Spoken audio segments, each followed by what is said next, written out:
Hoje é com grande prazer que a gente tem o professor Dr. Flávio Falopa, que é professor titular de ortopedia da Escola Paulista de Medicina da Universidade Federal de São Paulo. O Dr. Falopa tem uma grande experiência como ortopedista, mais de 40 anos de formado, ele tem um grande pé no setor de esportes, um corintiano militante, né, dentro do esporte, e tem um conhecimento da prática da ortopedia muito grande. Muito obrigado, Falopa, de estar aqui com a gente hoje. Muito obrigado, professor Laranjeira, realmente é um prazer. E nós convivemos aí realmente há mais de 40 anos, né, aqui na Escola Paulista de Medicina. Né, acho que toda a minha trajetória aí desde do início da Escola Paulista, aí, nos anos 74 até hoje, a minha vida profissional é dentro da Escola Paulista de Medicina, do Hospital São Paulo, e realmente é um prazer muito grande a gente poder falar um pouquinho sobre a ortopedia, sobre o dia a dia, né, do ortopedista, do trauma, que eu acho que é uma coisa importante. Qual é a importância do trauma na saúde pública? Assim? O trauma é realmente um problema, você falou muito bem de saúde pública. E o trauma, dentro do trauma, o trauma ortopédico ocupa uma posição significativa nessa escala. Depois das doenças mentais, dos afastamentos por doenças mentais, o trauma ortopédico é realmente um fator importante. Nós temos um número muito grande de pessoas aposentadas no INSS por conta do trauma ortopédico, sequela de trauma. E, infelizmente, uma grande parte por tratamento inadequado desse tipo de trauma. Então, ele ocupa uma posição importante. E a gente tem que levar em consideração que o indivíduo, quando sofre uma fratura, uma lesão mais grave, ele é um problema, né, para a família, porque muitas vezes é um indivíduo que mantém a família, é um problema para o Estado, que tem que manter esse indivíduo, e vira um problema social. Então, a importância acho que é muito grande nesse sentido. Quais são as principais causas de traumas que vocês veem no dia a dia? Assim? Aí é um número, aí nós podemos dividir, aí tem várias categorias. Então, o trauma, na infância, na criança, o trauma geralmente é caseiro. Então, acidentes, lesões em porta, a criança prende o dedo em porta, amputações, inclusive, as quedas, né? Lesões cortantes, então também não é raro crianças caírem com copo na mão, garrafa. Então nós temos o trauma na infância. Na adolescência, o mais frequente é o trauma esportivo. Então indivíduos na atividade esportiva, e depois no adulto o trauma, os acidentes de trabalho e os acidentes de trânsito. Então, e que vem aumentando bastante com bicicleta e moto. Então, eu acho que depende da faixa etária, nós podemos categorizar esse tipo os vários tipos. E no adulto, as quedas.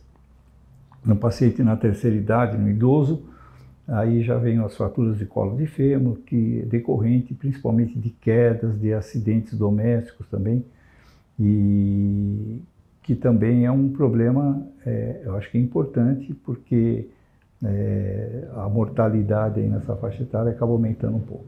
Quando alguém sofre um trauma, né, lógico que a Bahia tenta de alguma forma cuidar do trauma ali imediatamente. Qual que seria a sequência? Primeiro, a pessoa pode cuidar em casa, e quando que ela tem que ir no pronto-socorro para fazer? Como orientar a pessoa nesse sentido? Até onde ela pode só colocar gelo e esperar, e quando que ela possa ir para frente? Muito bem. Bom, os grandes acidentes de trânsito, né, acidentes de vias públicas, acidente de moto, aí o indivíduo deve chamar o resgate. Aí realmente é importante, porque uma manipulação inadequada pode levar muitas vezes a lesões que não ocorreram ainda, por exemplo, lesões principalmente de coluna, né, coluna cervical. Então, aí o indivíduo não deve mexer, deve isolar o local do acidente e chamar aí o resgate. Acidentes domésticos. Então, a sua pergunta é muito interessante porque é muito difícil, né? Até quando é essa a importância? Então, a primeira coisa, dependendo vai depender da intensidade do trauma. Aqueles traumas mais corriqueiros do dia a dia, geralmente aí pode-se observar um pouco, né? Devia ter um trauma, no local, se possível, ter alguma forma de um repouso, imobilização, e um gelo, que sempre diminui aquele edema, diminui hematoma, e tem uma ação até anti-inflamatória. Então, inicialmente, vai aliviar a sintomatologia. Um trauma de baixa energia. O trauma fechado, né? Um trauma fechado e de baixa energia, né? Então, mas é muito difícil, porque às vezes você não sabe se o indivíduo tem uma fratura ou não tem uma fratura, realmente. E a dor é importante, porque os traumas vão levar a um inchaço local, eventualmente hematoma e dor. Quando existe o hematoma, geralmente é um trauma de um pouco mais, uma energia um pouco maior. Então aí vale a pena, se possível, o indivíduo ir numa UPA, ir num local para poder ter uma avaliação um pouquinho melhor, né? Até para excluir eventualmente uma fratura, uma lesão ligamentar ou uma lesão mais complicada. Mas a princípio, no local, está em casa, teve um trauma, o gelo na região já alivia um pouco, evita o aumento do inchaço e, se possível, alguma forma de imobilização. Às vezes as pessoas confundem, né, o trauma, a fratura com luxação, e tem as pessoas às vezes tentam fazer os diagnósticos, né? Se você pudesse explicar melhor o que mais preocupa aí do ponto de vista médico quando alguém teve esse acidente, né? Então, bom, o trauma, quando as pessoas até falam uma terminologia um pouco equivocada, né? Luxação é uma lesão mais grave, é quando a articulação, há um deslocamento da articulação. Na verdade, quando tem um trauma, o que a gente tem é uma contusão. Então, a princípio, o que poderia ser feito no momento? A palpação. Mesmo a pessoa pode palpar. Se a dor é uma dor mantém a intensidade da dor, não aumenta muito, é um sinal que não deve ter uma grande preocupação. Agora, quando você tem um trauma numa região e você palpa a dor, fica exacerbada, a gente ficaria um pouco mais preocupado.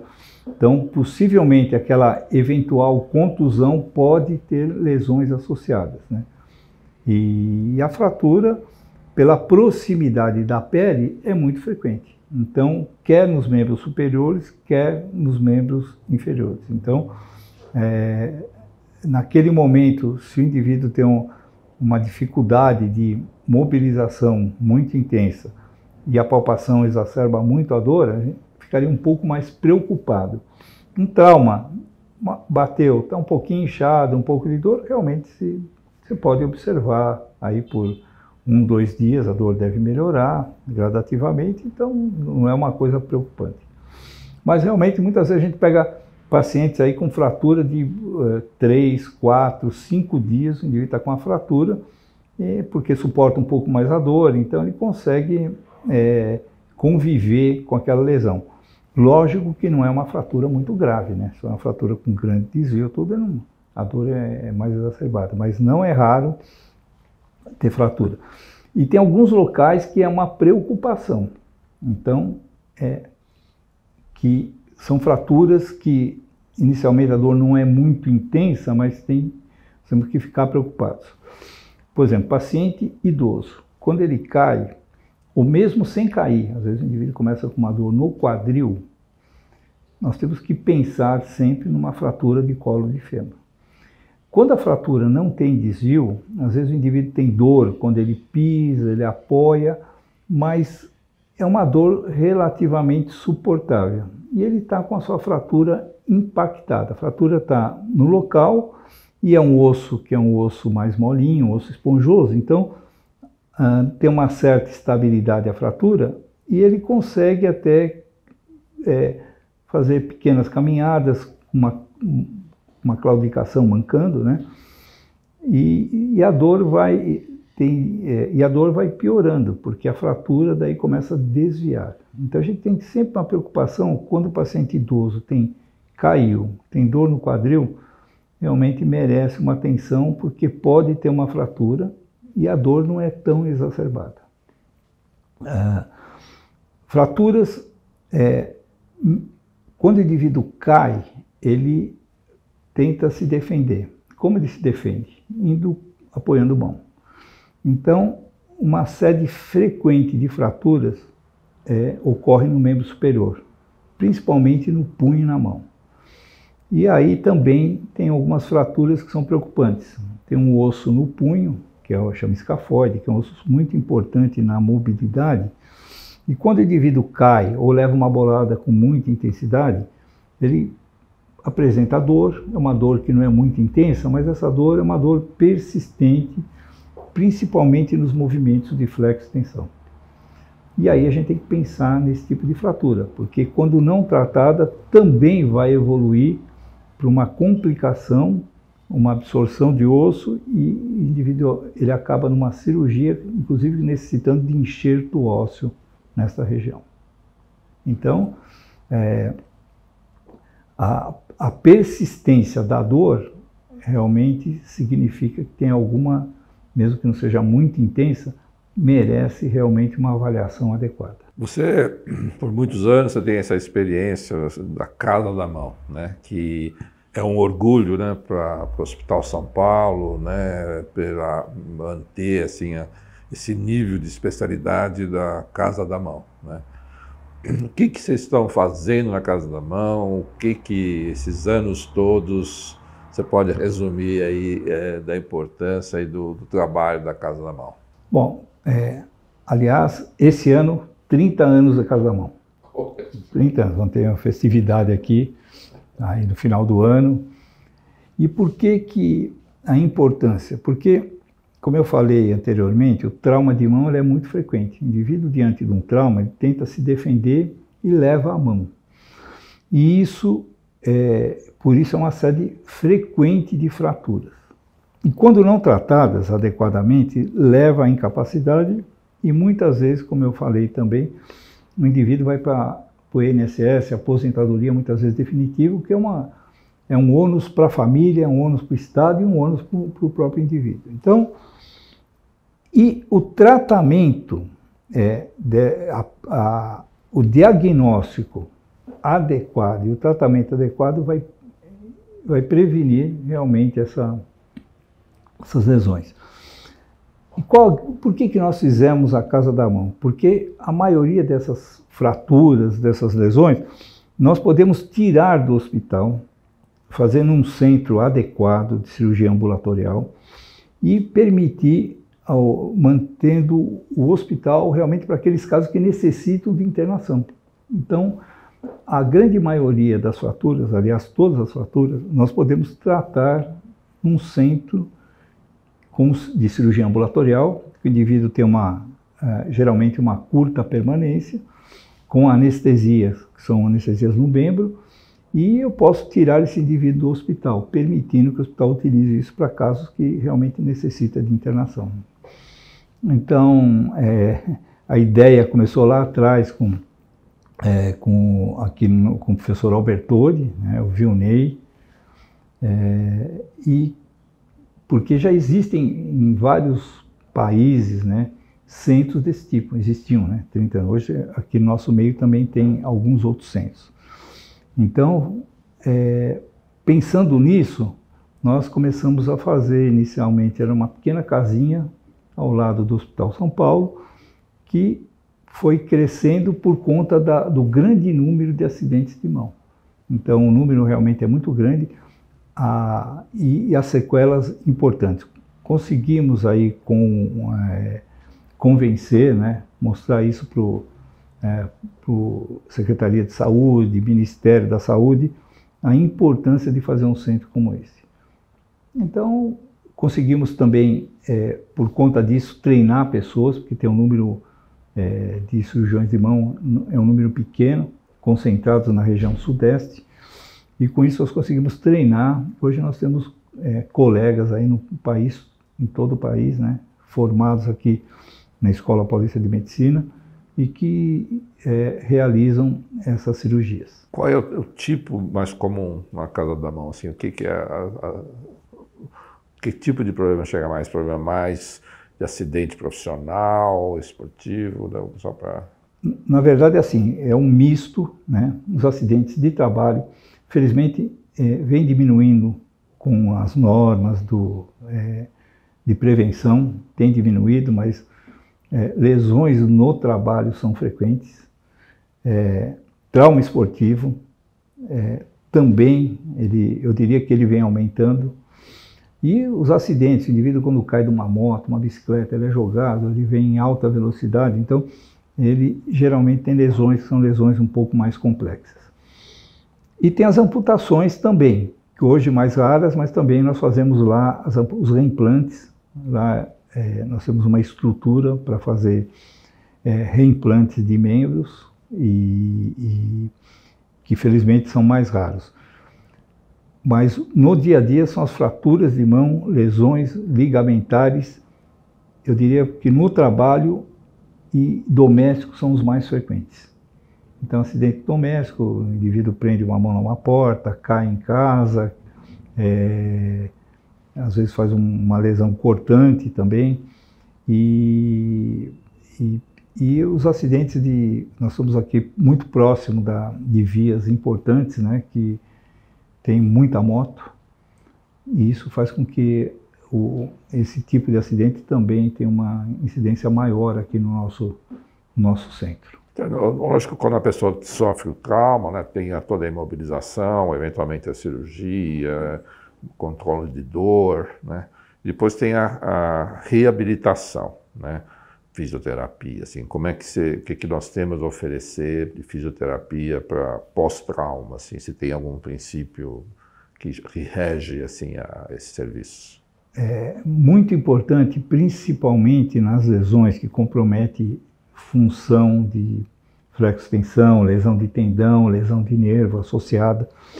E aí o fisioterapeuta, o terapeuta de mão é importante. Então, existe um déficit muito grande no país de fisioterapia em geral e particularmente na cirurgia de mão.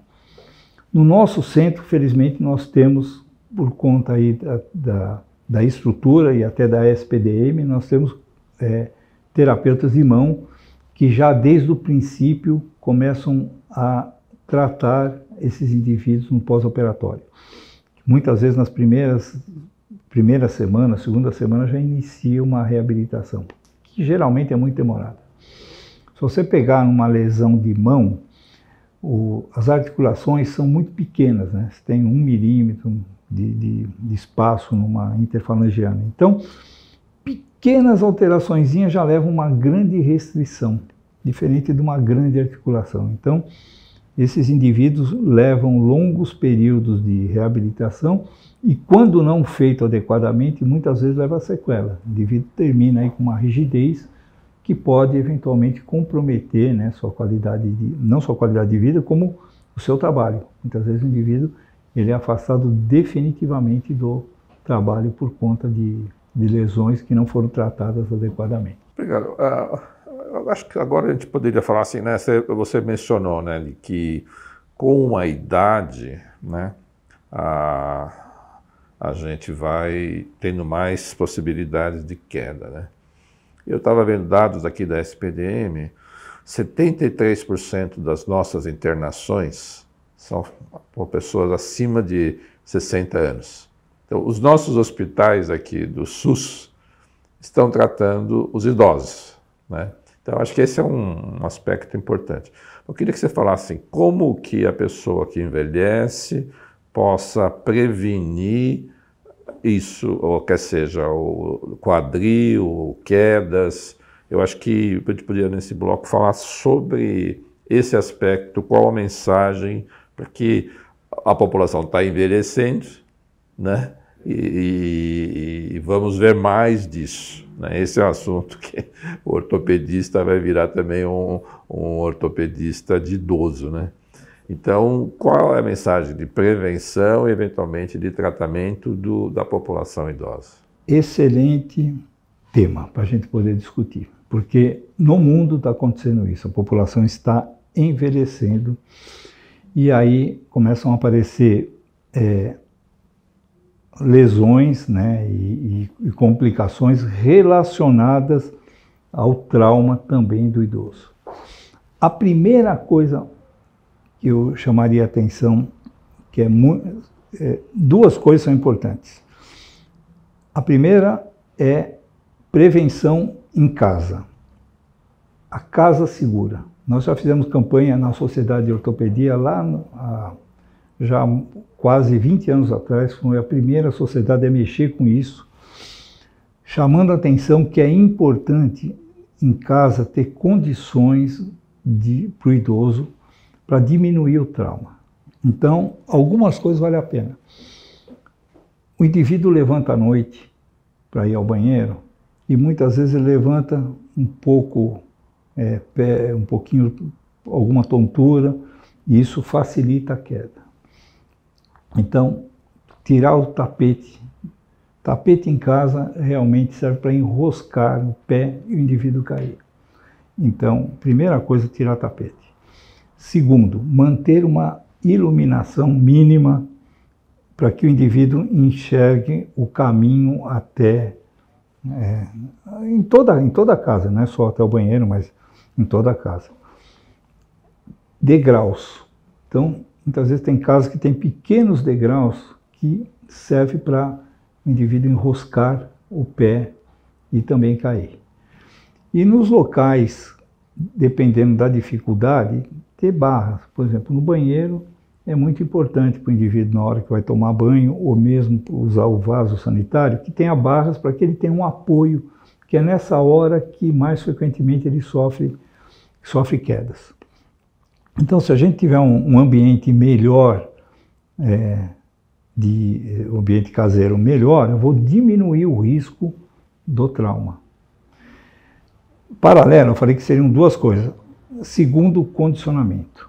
Então, com a idade, nós vamos perdendo massa muscular, vai transformando o músculo em gordura, e o indivíduo, ele perde também a propriocepção, ele perde um pouco o equilíbrio, ele tende a perder o equilíbrio. Um indivíduo que mantém uma atividade física regular, com certeza o risco de queda, o risco de trauma será muito menor. Então, é muito importante, porque o indivíduo perde a força. Na hora que ele vai andar, ele levanta menos o pé, é mais fácil ele enroscar o pé. Então, é isso que acontece no dia a dia. Quer em casa, quer nas calçadas que são muitas vezes inadequadas, né? O indivíduo levanta o pé não adequadamente e ele enrosca e cai. Então, quem mantém uma atividade regular, o risco de queda diminui. Então, esses dois aspectos eu acho que são fundamentais na prevenção do trauma. Lógico que nós vivemos numa cidade hostil, né? Às vezes, lógico que o mais simples é a pessoa caminhar, né? Mas tem exercícios que o idoso possa fazer em casa para fortalecer a musculatura, né? Você dá alguns exemplos assim? Veja, exercícios que a gente simples, que são chamados exercícios isométricos, são aqueles de contração. Por exemplo, a membro inferior, muito simples, o indivíduo, o levantamento da perna, o próprio peso da perna já é um exercício de fortalecimento, porque ele é obrigado a contrair a musculatura da coxa, da perna, é um exercício muito simples. Sentado, ele levanta a perna. Sentado, levantar a perna. Fazer isso repetidas vezes, fazer isso 40 vezes, 40, 50 vezes, pode até dividir. Eventualmente pode colocar um pezinho na perna, meio quilo até 1 quilo, não precisa muito peso. Então isso é o mínimo do mínimo que ele já consegue manter uma atividade, por exemplo, para membros inferiores. A própria caminhada. O indivíduo fica sentado muito tempo, além de riscos, né, tromboembólicos, risco de trombose venosa, etc. O andar também é importante para a propriocepção, para o indivíduo melhorar a estabilidade. Então é importante todo dia o indivíduo fazer caminhada. Ele, mesmo com, se ele tiver alguma dificuldade com um acompanhante, ou até com andador, mas é importante que o indivíduo ande, porque à medida que ele fique sentado, ele vai perdendo massa muscular e perde estabilidade, além de osteoporose e outros fatores que vêm associados a isto. Também para membros superiores, exercícios simples, né? Um pezinho, o indivíduo pega meio quilo a 1 quilo, trabalhar um pouquinho bíceps, trabalhar um pouquinho musculatura de ombro, exercício com faixa elástica já é um pouquinho mais sofisticado, mas é também muito simples, não é caro, então é perfeitamente possível o indivíduo ele fazer exercício de resistência para que ele aumente um pouquinho a capacidade, né? Só aumentar, não perder, porque vai perder. Ano a ano nós vamos perdendo, vai ocorrendo uma degeneração se não fizermos nada. Uma outra coisa que eu acho que valeria a pena falar em relação à fratura são as fraturas de coluna, né, do idoso, já que estamos falando do idoso, que também que ocorre por conta da osteoporose, osteopenia. Então, com o tempo, as pessoas falam, eu diminuí a minha altura. E é verdade, ele diminui a altura mesmo, porque vai ocorrendo uma pequena compressão aí das vértebras, né, por conta da osteoporose. Então, é importante também manter uma atividade para a coluna, porque gradativamente vai perdendo massa muscular também da musculatura lombar, da musculatura abdominal. Quem segura a coluna na frente é a musculatura abdominal. Então, são atividades que irão permitir que o indivíduo tenha melhor qualidade, tenha menos dor de colunas, lombalgias, que são frequentes, né, devido... e a osteoporose também, que ela vem decorrente do desuso. E evitar, no paciente idoso, a flexão. Quando o indivíduo dobra muito a coluna, ele faz uma compressão. Então, aqueles pacientes que têm uma osteoporose, osteopenia, lentamente ele vai comprimindo vértebras. Isso vai levando uma diminuição e até fratura. Então, nós pegamos aí fraturas sem trauma, mas do indivíduo fazer flexão, e isso vai produzindo um achatamento, né? E o indivíduo vai ficando lentamente com um aumento da cifose, aquela posição de flexão por conta disto. Que tipo de exercício que a pessoa possa fazer para reforçar a coluna ou estabilizar a coluna? Então, aí já exercícios, como eu falei, da musculatura abdominal, que é quem segura a coluna na frente. E aí ele pode, por exemplo, deitado, ele levantar as pernas com o joelho estendido, ele faz uma força, ele tem que fazer uma força abdominal, que é um exercício relativamente simples, sem forçar a coluna, mas que reforça um pouco essa musculatura. Exercícios que ele também deitado, ele pode fazer de posição ventral, barriga para baixo, exercício de levantar um pouco o tronco para contrair a musculatura posterior. Por exemplo, são exercícios muito simples. Para a musculatura cervical também, que o indivíduo vai perdendo, manter exercícios de mobilidade, girar o pescoço para um lado, girar para o outro, para manter uma lubrificação. Exercícios de resistência, ele vai olhar para o lado, ele segura um pouco, faz um pouquinho de força para empurrar a mão para um lado, para o outro, para frente, para trás. Então, ele mantém também uma atividade na musculatura cervical. Então, exercícios de contração são os mais simples, né? Se o indivíduo tiver condições de fazer isso, uma ginástica eventualmente com bola, aparelhos, elástico, já uma sofisticação maior, mas que hoje eu diria que é meio corriqueiro nos grandes centros. Você tem centros aí que o indivíduo tem condição de fazer isso. Um dos aspectos importantes também, né, é o equilíbrio, né, que você mencionou, né? E, né, com a idade, às vezes a gente não está tão atento, né? Atento que perde força muscular, ou tem o osso menos forte, né, que é a osteoporose, mas o equilíbrio, né? Que tipo de cuidado a pessoa possa ter para esse equilíbrio, né? Porque a impressão às vezes que as pessoas têm que ela subir a escada, ela tem mais acidente, mas a impressão que eu tenho é que ela quando desce a escada que ela vai ter mais acidente, né? Então, o que ela pode fazer para o equilíbrio, né? Para o idoso me parece importante, né? Você tocou num aspecto importante também, escada, né? Aí é importante ter corrimão. Se o indivíduo não tiver corrimão, vale a pena colocar, é fundamental que tenha corrimão, que isso melhora equilíbrio e apoio também. Mas a própria marcha já é muito importante, é isso que eu falei, o indivíduo não ficar muito tempo sentado, ficar muito parado, cada vez mais vai diminuir, porque existem receptores, existem terminações nas articulações. E à medida que eu entro num desuso, cada vez o indivíduo vai ter esse reflexo, ele vai diminuir, vai ter menos reflexo. Então, a própria marcha já é importante. Hoje, um trabalho que é feito muito adequado para isso são aquelas meia bolas ou cama elástica. O indivíduo faz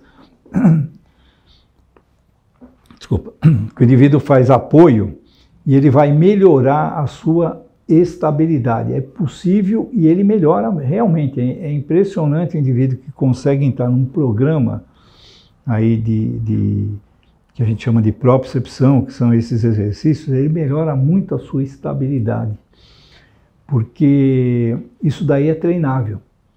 Não só para o idoso, como nas lesões esportivas, uma lesão de ligamento, uma reabilitação de uma prótese, o indivíduo precisa realmente trabalhar essa estabilização. E aí esses exercícios que são específicos aí, que ele vai trabalhar um pouquinho essa instabilidade, melhora muito isso. Tá bom, Falopa, professor doutor Flávio Falopa, agradeço muito aqui, a SPDM agradece muito aí tantos ensinamentos e teremos outras oportunidades para discutir. Obrigado. Muito obrigado, professor Laranjeira, que é um prazer aqui trabalhar aqui na Escola Paulista de Medicina todos esses anos e junto à SPDM, né? Nós estamos aqui, a SPDM e a Escola Paulista se confundem, né? Desde a sua fundação, Escola Paulista de Medicina, e é um prazer poder participar.